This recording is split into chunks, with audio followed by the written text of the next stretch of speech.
कांग्रेस कार्यकर्ता हिमानी नरवाल की हत्या पर बीजेपी पर शक गहराता जा रहा है। अब सच्चाई क्या है ये तो जांच में पता चल सकेगा। कांग्रेस की सक्रिय कार्यकर्ता हिमानी नरवाल भले 4 दिन से घर नहीं आई, लेकिन उसने 2 दिन पहले अपनी आखिरी पोस्ट सोशल मीडिया पर डाली थी। इसमें वह एक गीत पर डांस करती दिखाई दे रही थी। पिछले 4 दिन से उसके घर पर ताला लटका है। पड़ोसियों का कहना है कि घर से निकलते समय वह फोन पर किसी से शादी में जाने की बात कह रही थी। वह घर पर अकेली रहती थी। उत्तर प्रदेश में कभी राज करने वाली बसपा में आज घमासान चल रहा है। रविवार को बसपा सुप्रीमो मायावती ने बड़ा फैसला सुनाया। उन्होंने भतीजे आकाश आनंद को पार्टी के सभी पदों से निष्कासित कर दिया।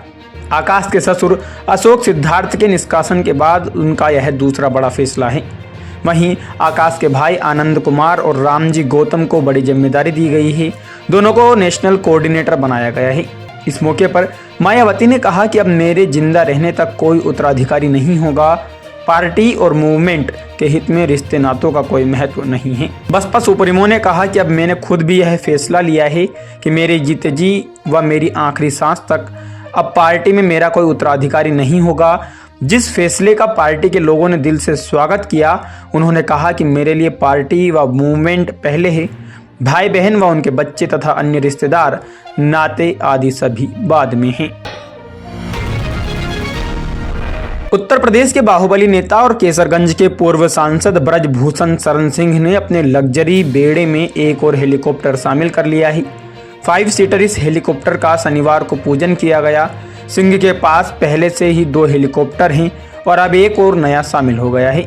इससे उनके समर्थकों से लेकर सोशल मीडिया तक में क्रेज है। नवाबगंज के विश्रोहपुर निवासी पूर्व सांसद ब्रजभूषण सिंह 6 बार सांसद रह चुके हैं। लग्जरी गाड़ियों के काफिले के लिए मशहूर ब्रजभूषण सिंह ने पहले ही एक हेलीकॉप्टर खरीदा हुआ था। अब उन्होंने तीसरा हेलीकॉप्टर खरीदा है। उन्होंने पारिवारिक सदस्यों के साथ भगवा रंग के हेलीकॉप्टर का पूजन किया। महाराष्ट्र के मुख्यमंत्री देवेंद्र फडणवीस के साथ एकनाथ शिंदे की तनातनी दिनों दिन बढ़ती जा रही है।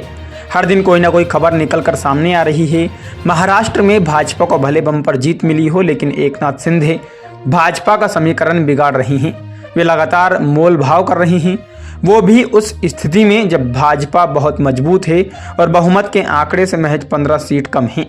अब ऐसे में एकनाथ शिंदे चले भी जाते हैं तो भाजपा को बहुत ज़्यादा फर्क नहीं पड़ने वाला, क्योंकि अजित पवार की पार्टी भाजपा के साथ कंधे से कंधा मिलाकर खड़ी है। इसी वजह से देवेंद्र फडणवीस एकनाथ शिंदे को ज़्यादा भाव देने के मूड में नहीं हैं। मुंबई की एसीबी अदालत ने पूर्व सेबी प्रमुख माधवी पुरी बुच और 5 अन्य के खिलाफ कथित शेयर बाजार धोखाधड़ी और नियामक उल्लंघनों के आरोप में एफआईआर दर्ज करने का आदेश दिया है।